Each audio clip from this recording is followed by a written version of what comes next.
मैं मदद कर सकता हूँ तुम्हारी, लेकिन बदले में तुम्हें भी तो कुछ करना पड़ेगा ना।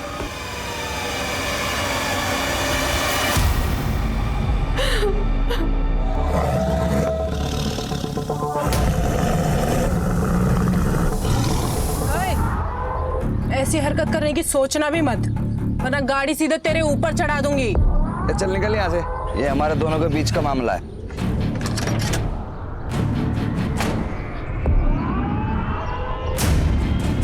ये हमारे भी बीच का मामला है। प्रिया मेरी बेस्ट फ्रेंड है, अगर आइंदा इसके आसपास भी नजर आया ना तो गाड़ी सीधा तेरे घर में घुसा दूंगी। नीति, नीति, चल निकल यहाँ से, निकल। देख लूंगा तुम। जान। तू उसको झेलती क्यों है? गरीबों को तो झेलना ही पड़ता है ना। और वैसे भी किस्मत का क्या पता, कल को अगर मुझे इससे ही शादी करनी पड़ जाए। ऐसा सोचना भी मत, वरना गाड़ी तेरे ऊपर ही चढ़ा दूंगी मैं। देख, अगर पैसे की प्रॉब्लम है ना तो तू मुझे बता दे, मैं पापा से बात कर लूंगी, तेरी कहीं ना कहीं जॉब लगवा देंगे वो तो अच्छा हुआ मेरा ड्राइवर आज गुटली मार गया, तो मुझे खुद डिलीवरी करने निकलना पड़ा। लड़की होके तू कंपनी चलाती है, डिलीवरी भी खुद ही देने जाती है, इतना सब कुछ तू कर कैसे लेती है? अरे हिम्मत हो तो सब कुछ पॉसिबल है, तू भी कर सकती है। चल तुझे घर छोड़ देती हूँ।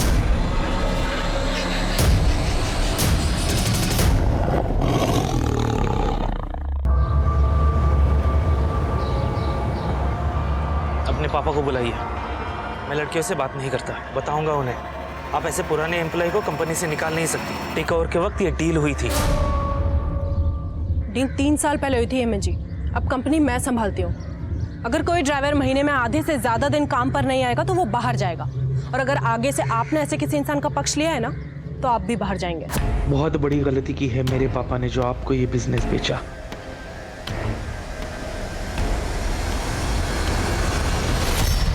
दीदी आपके झगड़े फिर से चालू हो गए। अरे तो क्या करूं स्वाति, ऐसे लोग ऑफिस आकर लड़कियों को धमकाएंगे, उनको परेशान करेंगे, तो ऐसे लोगों को ऐसे ही हैंडल करना पड़ता है। अरे दीदी तो पापा से बात करो ना, आप क्यों झगड़ा करते फिरते हो? नहीं नहीं, पापा को पहले ही 10 टेंशन है फैक्ट्री की। स्वाति मेरी बात सुन, पापा को कुछ भी नहीं बोलेगी, ठीक है? अरे बोला था ना आराम से काम करो।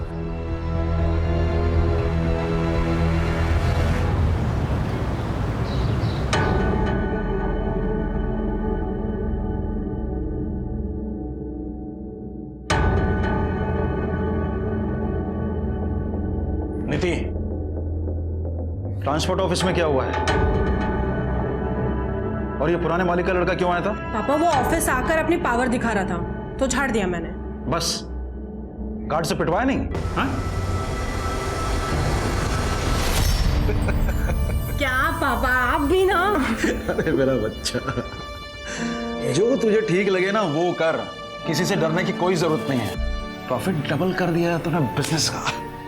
बल्कि मैं तो ये सोच रहा था कि अपनी आयरन फैक्ट्री बंद करके तेरे साथ ट्रांसपोर्ट ऑफिस में बैठ जाता हूँ, बस एक बार तेरी शादी करो। पापा ये शादी। अरे रुक ना बेटा, ये देख कुछ फोटोग्राफ्स आए। अरे देख तो सही, इनमें से तेरे बिजनेस के साथ किसी को कोई भी प्रॉब्लम नहीं है। ये लड़के वड़के देखना नहीं होता मुझसे, एंड आई नो आप मेरे लिए जो चुनोगे बेस्ट चुनोगे।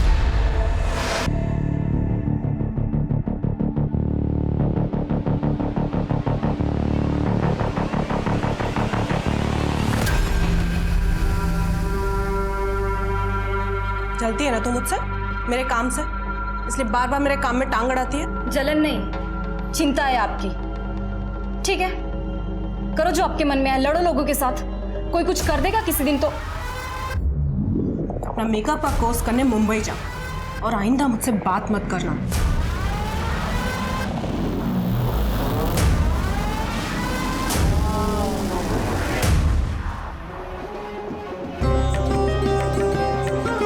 अरे स्वाति बेटा, नीति को जल्दी से ले आओ, शादी का मुहूर्त हो रहा है।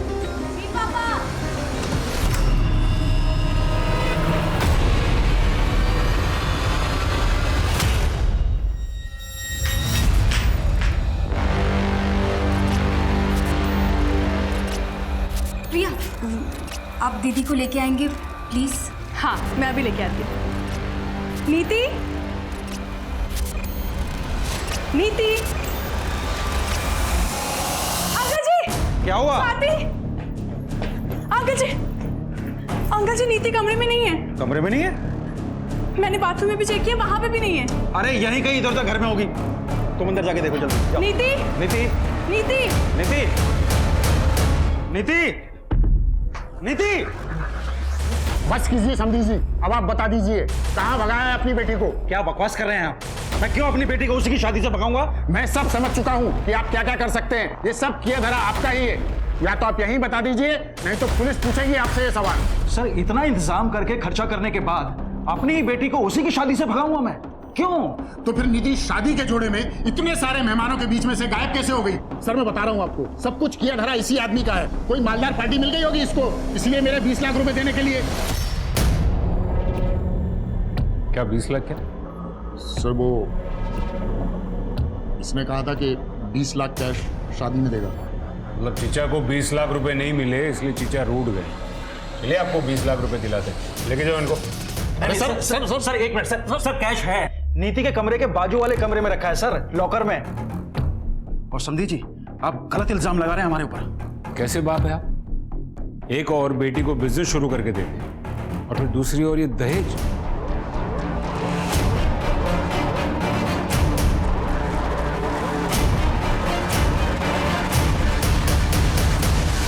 क्या लॉकर खुला है और पैसे गायब हैं? सर मैंने पैसे लॉकर में ही रखे थे सर, मुझे याद। बस कीजिए पापा, पैसों को छोड़िए अभी। दीदी इंपॉर्टेंट है ना अभी।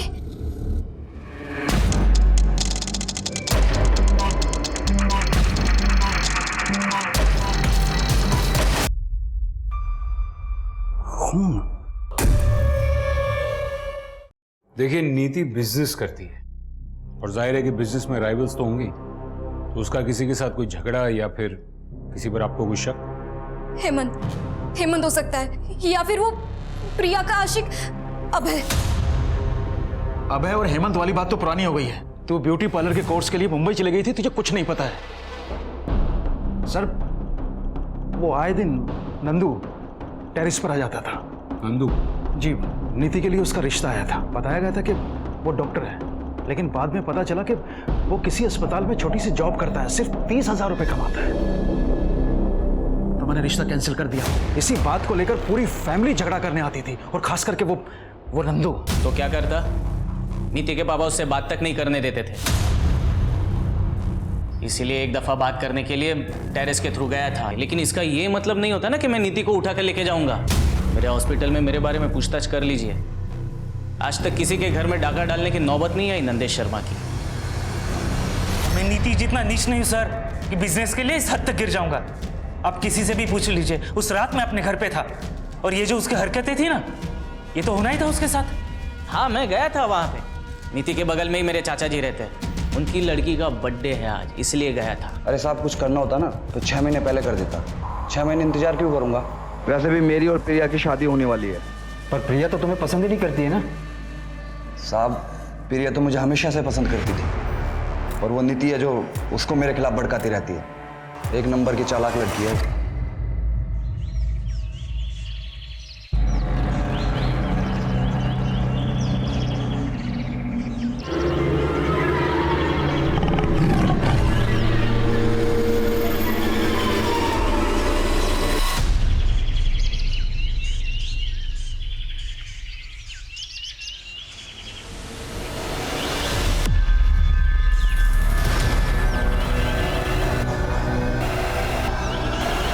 सर इसकी शादी होने जा रही थी, फिर ये शादी से ही गायब हो गई। फिर किसी ने इसे इतने बेरहमी से मार दिया।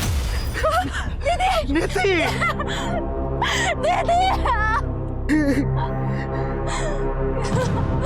किसने किया? गहने कहाँ गए? 15 लाख से ऊपर के गहने थे।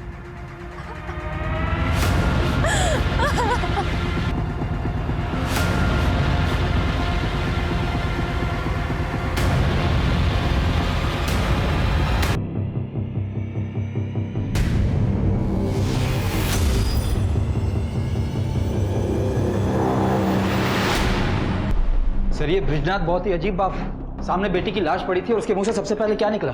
गहना। पांडे, अगर ये ब्रिजनाथ अपनी ही बेटी नीति को प्लान करके गायब करता है तो फिर ये नीति की लाश? एक काम करो, ये ब्रिजनाथ का फोन मंगवा। एक मिनट बताइए बात क्या है? मैम मुझे मिलने दीजिए साहब से। एक मिनट मैडम, बोलिए क्या बात है? मेरा एक कुत्ता था साहब, एक रात वो घर नहीं आया। करीब 6 महीने पहले की बात है। आपके कुत्ते का और नीति का क्या कनेक्शन? 3 दिन तक मैंने उसे पूरे शहर में ढूंढा, पर मिली उसकी लाश ठीक उसी जगह जहां आपको उस दुल्हन की लाश मिली थी, और ठीक उसी तरह चीर-फाड़ करी हुई जैसे उस दुल्हन की थी। मतलब आप ये कहना चाहती कि वो दुल्हन और आपके कुत्ते का कातिल एक ही इंसान है? एक ही है, पर इंसान नहीं, शेर।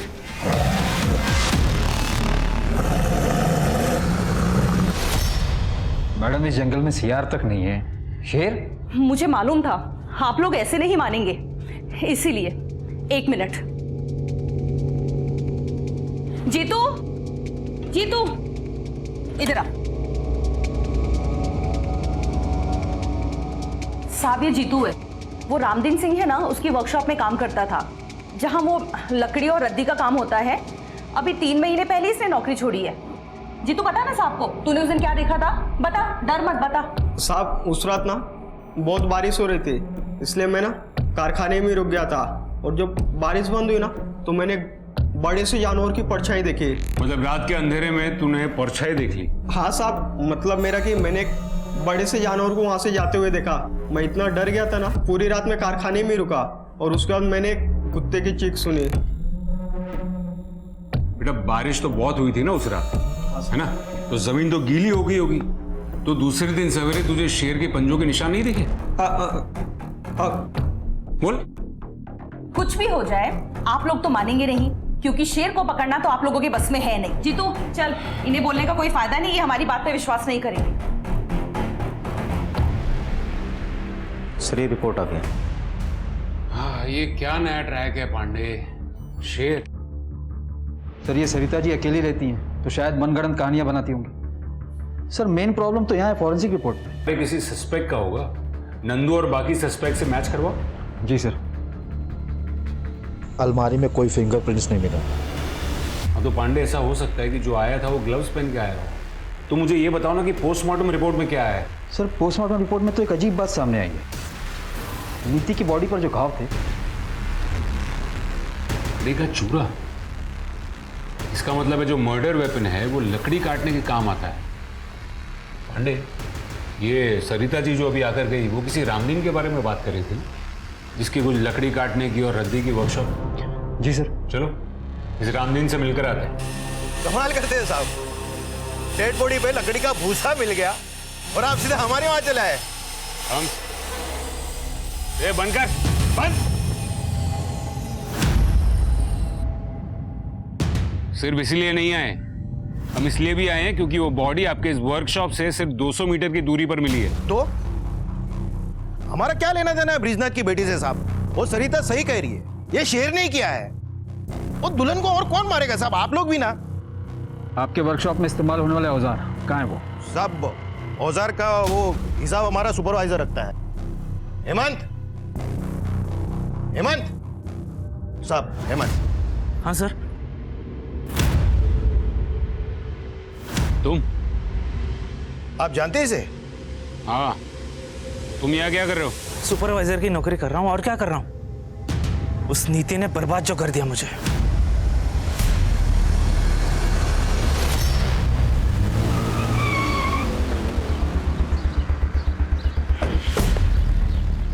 पांडे, ये हेमंत जितना सीधा दिखता है उतना सीधा लगता नहीं है। पर सर हमने पता तो किया था, हेमंत के कॉल रिकॉर्ड के हिसाब से उस रात वो अपने घर पर ही था, और तो और आईपी भी चेक किया उसने। वो उस वक्त ऑनलाइन कुछ वीडियोस देख रहा था। सर वैसे कॉल रिकॉर्ड से एक बात याद है। क्या? जब मैं कॉल रिकॉर्ड चेक कर रहा था तो उसमें से मुझे एक सर मेरी बहन नीति के कातिल का कुछ पता चला क्या? ऐसे कैसे कोई घर में घुसकर दीदी को गायब कर सकता है? आप तसल्ली रखिए, हम इन्वेस्टिगेशन कर रहे हैं। ऐसे कैसे तसल्ली रखूं? छोटा सा झगड़ा क्या हो गया? दीदी ने मुझसे बात ही करनी बंद कर दी थी, इसलिए मुझे कुछ पता ही नहीं चला कि यहाँ पे क्या हो रहा है। आप प्लीज हमें बताइए कि पिछले 1-1.5 महीने से नीति का फोन इनएक्टिव क्यों था? इनएक्टिव? सर ऐसे कैसे हो सकता है? दीदी को तो बहुत सारे कॉल आते थे ऑफिस के काम से। हमने उनके ऑफिस में भी पता किया, वो उस दौरान ऑफिस जाती ही नहीं थी। सर दीदी बीमारी तक में ऑफिस मिस नहीं करती थी। सर ये कॉल रिकॉर्ड आपको देखनी चाहिए। उस दिन अगर तुम अपना बर्थडे घर पर मना रहे थे तो तुम्हारे फोन की लोकेशन जंगल में क्यों दिखा रही थी? क्या सर सिर्फ उसी दिन का चेक किए? कुछ दिन पहले का चेक करते तो हर दिन का लोकेशन आपको वही मिलता। रनिंग करने जाता हूँ डेली। पिछले 2 सालों में 5 मैराथन भाग चुका हूँ मैं। अगले महीने मुंबई में मैराथन होने वाली है, उसी के लिए प्रिपरेशंस कर रहा हूँ। उस दिन हंगामे के बाद थोड़ा मूड ऑफ हो गया था, इसके लिए रनिंग करने निकल गया। देखो ये रनिंग, ये मैराथन, ये सब बकवास छोड़ो और सच सच बोलो। सर क्या प्रूफ है आपके पास कि मैं झूठ बोल रहा हूँ? अरे साहब से मिलना है यार। अरे रुको साहब, इस शहर में शेर घूम रहा है, हमें खबर मिली है। आप क्या कर रहे हैं साहब? क्या आप इंतजार कर रहे हैं कि हमें और हमारे बच्चे को खा जाए साहब? देखिए ये एक अफवाह है, जंगल में कोई शेर नहीं है। लेकिन सरिता जी अपने लोकल न्यूज चैनल पे बता रही है साहब कि शेर है।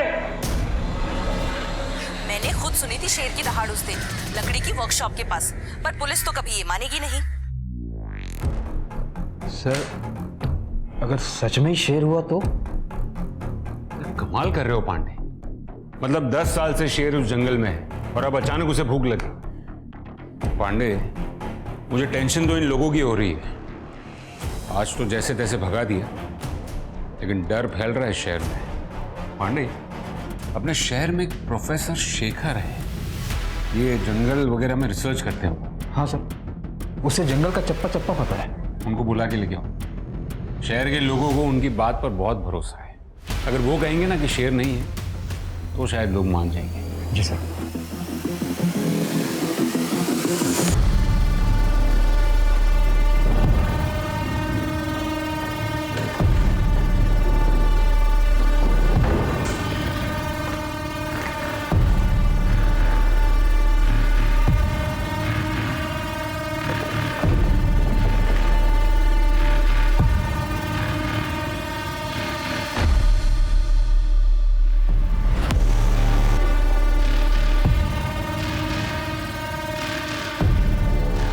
मेहनत से बिजनेस सेटल किया है। घर के काम नहीं कर पाऊंगी, ऑफिस जाना पड़ता है रोज। घर के काम के लिए तो काम वाली बाई आ जाएगी। बिजनेस आपका पैशन है, वो ज्यादा इंपॉर्टेंट है। ये सब बातें आप सिर्फ मुझे इम्प्रेस करने के लिए तो नहीं कह रहे? वो जानने के लिए तो आपको शादी करनी पड़ेगी।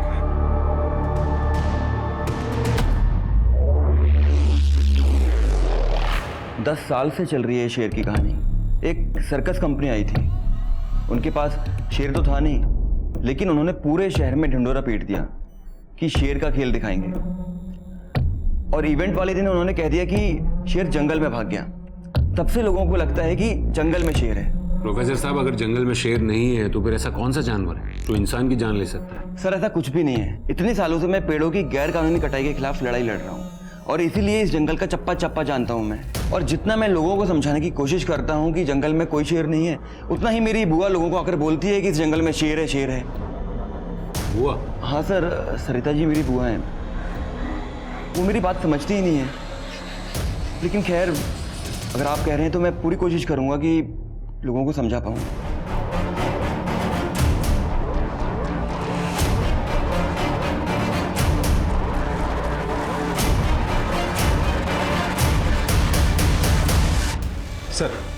सर ये ब्रिजनाथ सीधा आदमी नहीं, ये तो लगा था, पर इतना घटिया आदमी होगा ये नहीं सोचा था। ये देखिए उसके फोन से क्या मिला।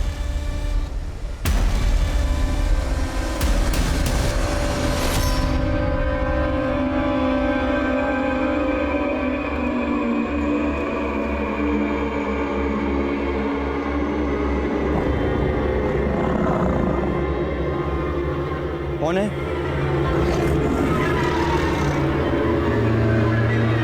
कौन है?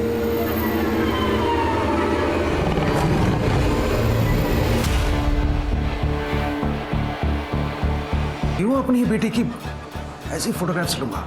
ये फोटोज देखकर साफ साफ पता चल रहा है कि नीति ने खुद में फोटो नहीं खींची, किसी और ने खींची। और ये फोन किसका है? आपका। ये फोटोज आपके फोन से मिली। अब आप मुझे बताइए कि आपने नीति की ऐसी फोटोज क्यों खींची? सर मुझे नहीं पता कि ये फोटोग्राफ्स मेरे इस फोन में कैसे आए। और सर आप मेरी बेटी के कातिल को और उस आदमी को क्यों नहीं ढूंढ रहे हैं जिसने मेरे सारे पैसे और मेरे सारे गहने चुराए हैं? कौन है? अरे कौन है वहां? फिर से आ गए ना तुम लोग यहाँ पेड़ काटने के लिए?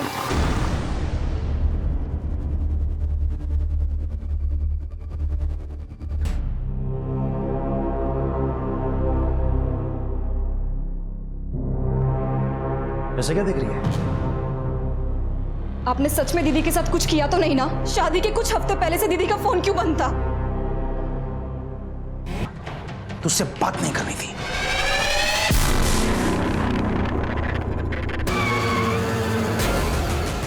पांडे, ये ब्रिजनाथ के बारे में A to Z सब पता करो, पूरी कुंडली निकालो उसकी। जी सर।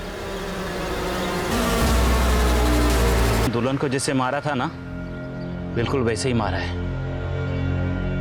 ये शेर का ही काम लग रहा है भाई। सर बॉडी की कंडीशन देख के तो लग रहा है कि यह किसी जंगली जानवर का काम है। देखिए डॉक्टर, मुझे आपसे ये शेर वाली कहानी नहीं सुननी। मुझे ये बताइए, अगर किसी इंसान ने मारा हो तो कैसे मारा होगा? तो सर उसके लिए 2 हथियारों का इस्तेमाल एक ही साथ हुआ है, एक कुछ हथौड़ी जैसा और दूसरा धारदार औजार। ठीक है। सर दुल्हन की बॉडी पर से जेवर गायब थे। अब ये काम शेर का तो नहीं हो सकता ना? फिर कोई आदमी उसे क्यों मारेगा? सर कहीं सच में कोई शेर तो नहीं जो जंगल से नदी पार करके इस तरफ आया हो? पांडे, नदी के पार जंगल नहीं गांव है, और फोकस शेर पे नहीं इस पे करो। 3 साल पहले शेखर ने रामदीन के खिलाफ इलीगल पेड़ की कटिंग को लेकर कंप्लेंट दर्ज की थी। लेकिन उसने अपने वर्कशॉप के पास ही क्यों मारा? सवाल ये नहीं है पांडे, सवाल ये है कि रामदीन ने शेखर को मारने में 3 साल क्यों लगा दिए?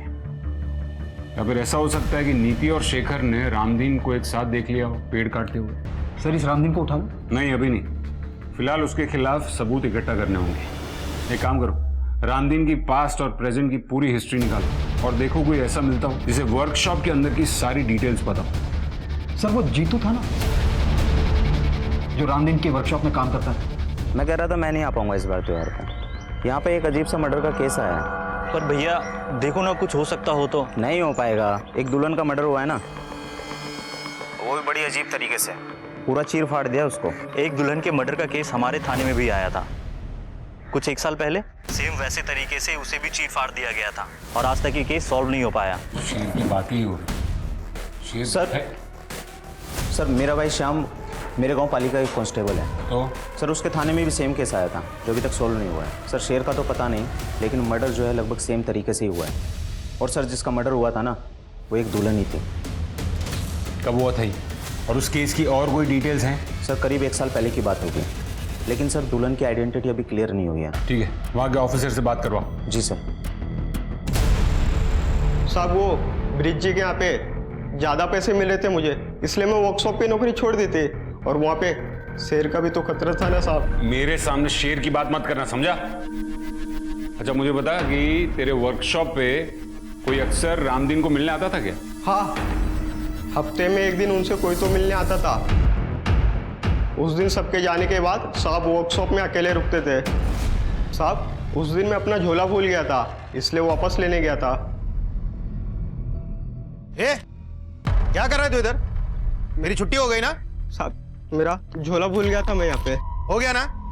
चल निकल।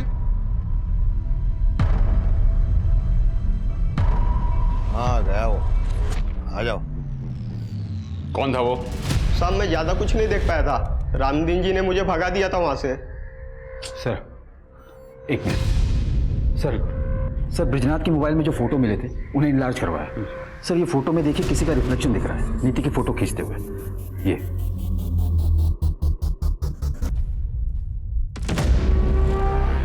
सर ये तो सुलभा है। सुलभा? हमारी नौकरानी। सुलभा, सुलभा! जी साहब। तो तुमने खींची थी ये इतनी वाहियात फोटोग्राफ नीति की? साहब हम तो नौकर हैं, मालकिन ने कहा था ऐसे फोटो खींचने को। दीदी ये लीजिए। दीदी जल्दी कीजिए, साहब ने देख लिया तो मुसीबत हो जाएगी। एक मिनट चल। हाँ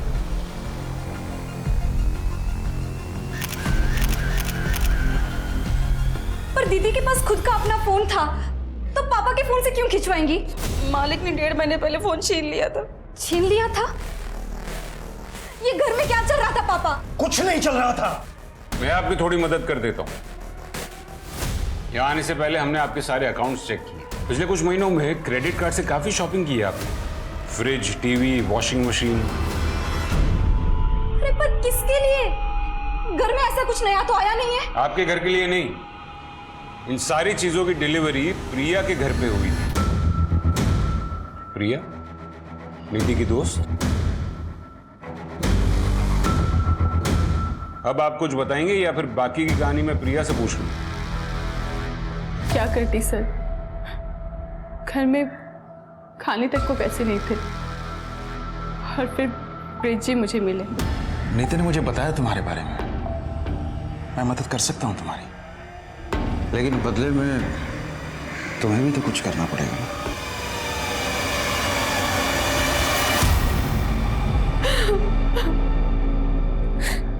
मेरे पास और कोई रास्ता नहीं था सर। और नीति को यह बात कब पता चली?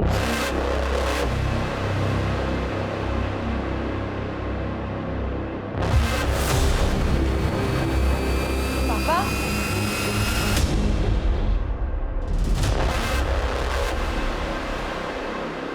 और जब नीति ने आपकी इस हरकत का विरोध किया तो आपने उससे उसका फोन छीन लिया, उसका ऑफिस जाना छुड़वा दिया। वो अपने बाप से बदतमीजी कैसे कर सकती थी? और बच्चों को संस्कार सिखाने के लिए ना ऐसे कदम उठाने पड़ते हैं। संस्कार नहीं, डर। इस बात का डर कि कहीं आपकी काली करतूत जमाने के सामने ना आ जाए। और आपको लगा होगा कि शादी के बाद तो आप नीति जैसी कॉन्फिडेंट लड़की को रोक नहीं पाओगे। तो पापा आपने दीदी को, इसलिए शादी वाले दिन भी आप सब प्रिपरेशन छोड़ के आधे घंटे के लिए कहीं चले गए थे और आधे ही आपने दीदी को बुलाने के लिए कहा था। फूल लाने के लिए गया था। पंडित जी ने अचानक से फूल लाने के लिए बोल दिया था। तो आपने अपनी प्रिया को कहा होगा कुछ करने के लिए। नहीं, ब्रिज जी ने मुझे कुछ नहीं कहा था। नीति मुझसे नफरत करने लगी थी। कई बार तो उसने मुझे थप्पड़ भी मारा था, लेकिन मैंने उसे कुछ भी नहीं कहा और कहती थी कि इस मुंह से मुझसे ये सब कुछ और झेला नहीं जा रहा था, इसलिए मैंने अभय से शादी करने के लिए हाँ कह दिया। सर, वो गांव से ऑफिसर का फोन। हाँ जी, मुझे वो दुल्हन वाले मर्डर केस की डिटेल्स चाहिए थी। हाँ सर, एक फ़ोन मिला था उसके पास से, लेकिन वो बहुत ही डैमेज था और लॉक भी था। बहुत टाइम लग गया उसको ठीक करने में और अनलॉक करने में। अब करीब 1 साल के बाद अनलॉक हुआ तो पता चला कि वो यहीं गांव के पास ही रहती थी। दुल्हन की फैमिली का कहना था कि उस लड़की का किसी के साथ चक्कर चल रहा था, लेकिन किसके साथ वो हमें पता नहीं। Thank you very much. और कोई डिटेल्स मिले तो हमारे साथ शेयर कीजिएगा। Okay sir. मेरा पूरा परिवार बिखर गया। सर प्लीज बता दीजिए कौन है मेरी दीदी का कातिल? पापा, देखिए, हमने पता लगाया आपके पिताजी वाकई में फूल लेने गए थे। तो फिर और कौन रह जाता है? नीति का बॉयफ्रेंड। बॉयफ्रेंड? नहीं सर, ये हो ही नहीं सकता। दीदी का फोकस सिर्फ बिजनेस पे ही था और दीदी तो ये शादी से भी बहुत खुश थी। तो फिर एक जवान लड़की ऐसे फोटोज किसके लिए क्लिक करेगी? हमने फोन भी चेक किया, हमें कोई नंबर नहीं मिला। शायद वो इंटरनेट कॉलिंग से बात किया करती थी। और इस केस में ये पॉसिबल है कि घर से चोरी नीति ने या फिर नीति और उसके बॉयफ्रेंड ने मिलकर की थी। पैसे दीदी ने नहीं चुराए थे, मैंने चुराए थे। मुझे अपना ब्यूटी पार्लर खोलने के लिए पैसे चाहिए थे और पापा को मुझ पे भरोसा ही नहीं था और दीदी मुझसे बात ही नहीं कर रही थी।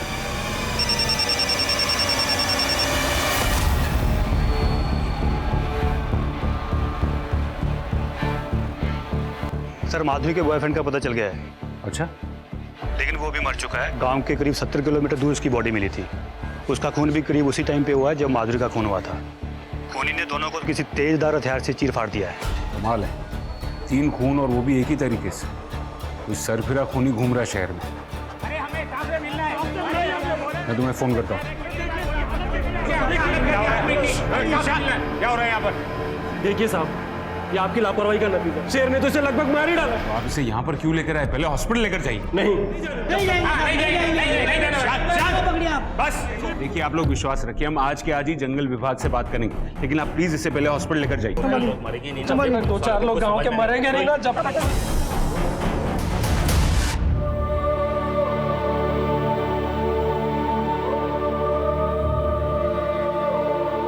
दीदी मुझसे बात नहीं कर रही थी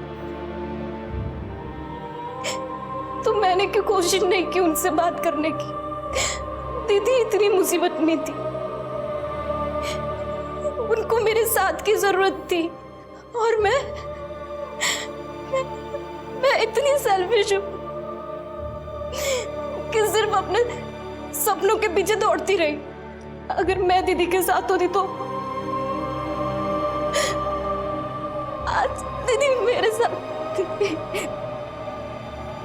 सर डॉक्टर ने बताया कि जीतू को किसी शेर ने नहीं बल्कि जंगली कुत्ते ने काटा था। मुझे पता था, वो घबरा गया इसलिए देख नहीं पाए। सर जब तक हम नीति और शेखर के कातिल को इनके सामने नहीं लाएंगे ये लोग हमारी बात नहीं मानने वाले।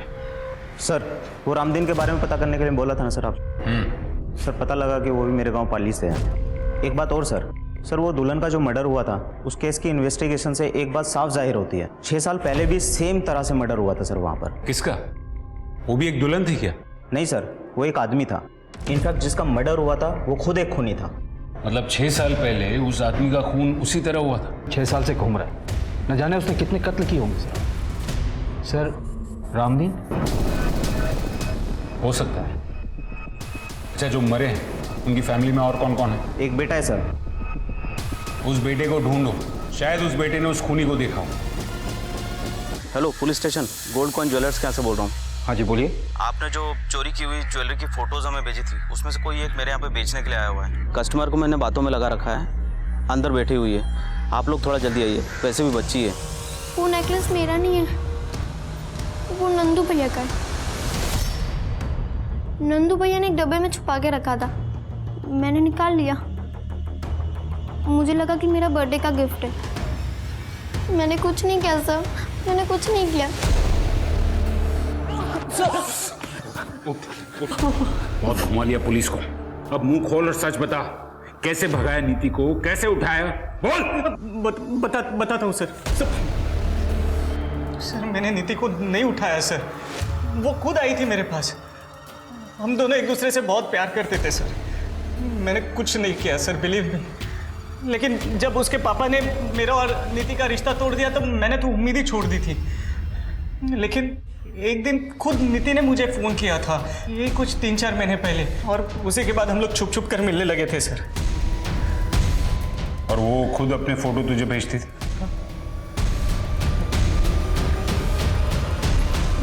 जी सर, बॉयफ्रेंड था मैं उसका। लेकिन भागने का प्लान नीति ने बनाया था और हम लोग भागकर सीधा मुंबई जाने वाले थे। और बराबर शादी वाले थे? हाँ, मतलब नीति का ऐसा प्लान था कि शादी वाले दिन उसके पास ढेर सारे गहने होंगे तो मुंबई में हम लोग आराम से सेटल हो। सारा नीति का आइडिया था, सब राजी खुशी हो। तो फिर टेरेस पर खून कहां से आया? और वो जंगल के बाहर डेड बॉडी? जंगल में डेड बॉडी का तो नहीं पता सर, लेकिन वो टेरेस पे खून वाला प्लान मेरा था। हॉस्पिटल से मैं ब्लड सैंपल्स लेकर आया था और मेरे ही कहने पर नीति ने खुद वो ब्लड टेरेस पे डाला था सर। एक्चुअली मेरा और नीति का उस दिन जंगल में मिलने का प्लान था। नीति, अरे कहाँ हो यार तुम? नीति तो नहीं मिली, लेकिन उधर झाड़ियों में उसका पड़ा हुआ नेकलेस मिला सर।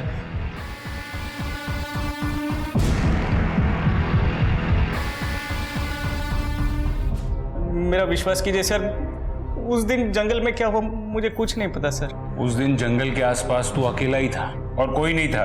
तुमने जरूर किसी को देखा होगा। नहीं सर, मैं अकेला नहीं था, मतलब और भी कोई था वहां पर।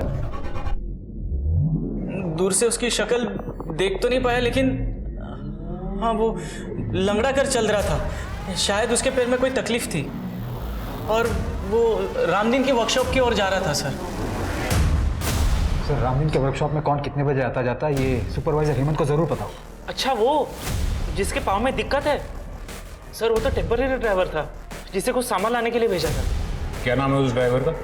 सर सुखबीर, जिसे उस नीति ने काम से निकाला था। मैंने कुछ नहीं किया सर, वो तो मेरी किस्मत ही खराब, जो उस वक्त मैं फैक्ट्री गया था कुछ काम से।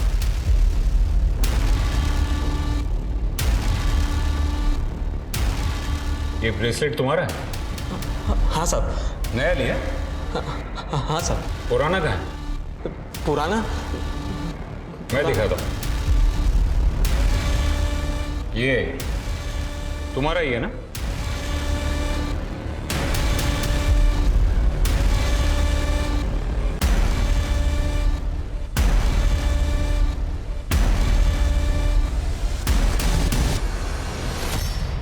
हाँ साहब, मेरा ही है। वो पुराना ढीला हो गया था ना, तो गिर गया होगा शायद। अच्छा, और वो भी वहीं पर गिरा जहां पर नीति की लाश मिली थी? भगवान की कसम साहब, उस वक्त कोई बॉडी नहीं थी वहां पे। हम गरीब छोटे लोग हैं ना साहब, इसलिए सब हमें ही परेशान करते। वहां बड़े लोग क्या नहीं करते, कोई कुछ नहीं बोलता उनको। वो रामदीन सिंह। हाँ गया वो, आ जाओ। वो औरत, उसको देखा मैंने उसके साथ, वो शेर शेर करते फिरती है ना शहर में, वही औरत। सरिता? हाँ हाँ, वही सरिता। मतलब सरिता और रामदीन? मतलब पेड़ों की कटाई नहीं, आप दोनों के बीच जो रिश्ता है वो छुपाने की कोशिश कर रहे थे। नीति और शेखर ने आपको सरिता जी के साथ देख लिया था उससे, इसलिए आपने उन दोनों को। सर लेकिन एक बात समझ में नहीं आई, दूसरे शहर जाकर उस दुल्हन को और उसके बॉयफ्रेंड को क्यों मारा आपने? अरे साहब ये क्या कह रहे हैं आप सर, हमने किसी को भी नहीं मारा है साहब। जब तक सब कुछ सच सच नहीं बता देते तब तक यहां से बाहर जाने नहीं दूंगा मैं।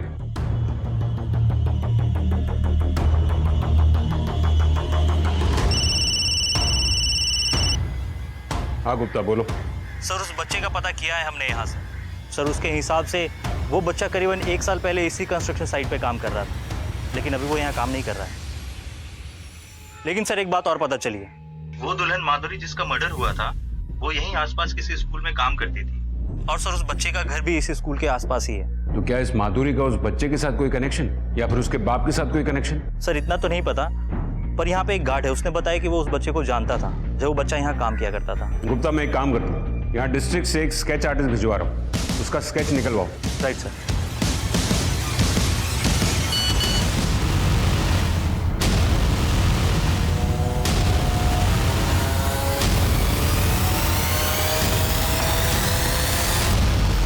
अरे साहब हमें क्यों बंद करके रखा, हमने कुछ नहीं किया साहब, हम कह रहे हैं ना साहब। एक बात बताओ, तुम्हारे वर्कशॉप में जो जो काम करते हैं या करते थे, उनमें से तुम्हारे गांव पाली से कौन था?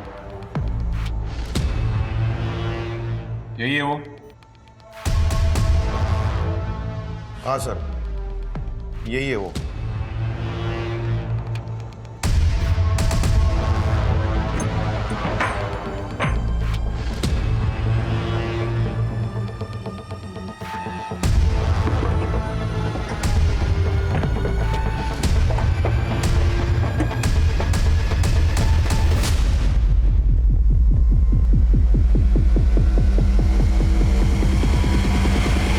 सर ये लोगो इस गांव में कई जगह देखने को मिलेगा। एक बाबा यहाँ का, उसी का ही लोगो है। चलिए मैं लेकर चलता हूँ आपको उस बाबा के घर।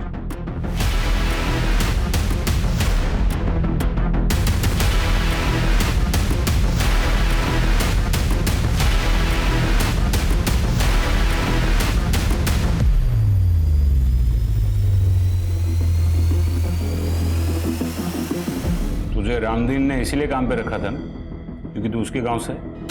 हाँ रखा था तो साहब। और तुझे नौकरी सिर्फ इसीलिए करनी थी ना कि एक अच्छी सी लड़की से शादी करनी थी? साहब शादी करके घर तो बसाने हैं ना हमें भी। वाह ये कमाल है, लोग शादी करने के लिए मैरिज ब्यूरो में नाम लिखवाते हैं, पेपर में ऐड देते हैं, और तू मर्डर करता है। क्या साहब ये क्या बोल रहे हो आप? ये मैं नहीं बोल रहा हूँ, तेरा वो जंगल वाला बाबा बोल रहा है। थोड़ी जेल की हवा लगी, 2 डंडे पड़े तो मुंह खुल गया उसका। साहब मैं शादी करके ना सिर्फ घर बसाने वाला था। वो माधुरी थी ना, उससे बहुत प्यार करता था मैं, लेकिन उसने क्या किया, घर से भागने के लिए मेरा ही इस्तेमाल किया। किसके लिए? उस फालतू लड़के के लिए। ने क्या किया था, उसको क्यों मारा? बाबा ने कहा बलि दो, सफलता मिलेगी। फिर बाबा ने मुझे बताया कुछ पाने के लिए बलिदान देना पड़ता है, बलि देनी पड़ती है। एक जानवर, एक लड़की को मारकर तुझे सफलता मिलती, और शेखर उसकी बलि क्यों दी? माँ बाप उनको क्यों मारा? मेरी माँ को वो जो कुछ भी बोलते थे मेरी माँ के बारे में, उनके आशिक के बारे में, सब कुछ झूठ था, सब गलत था। और ये दुनिया वाले उनकी झूठ को सच मानते थे। मगर मैं समझ गया था उस आदमी को, इसलिए मैंने उसको कुल्हाड़ी से मार दिया था।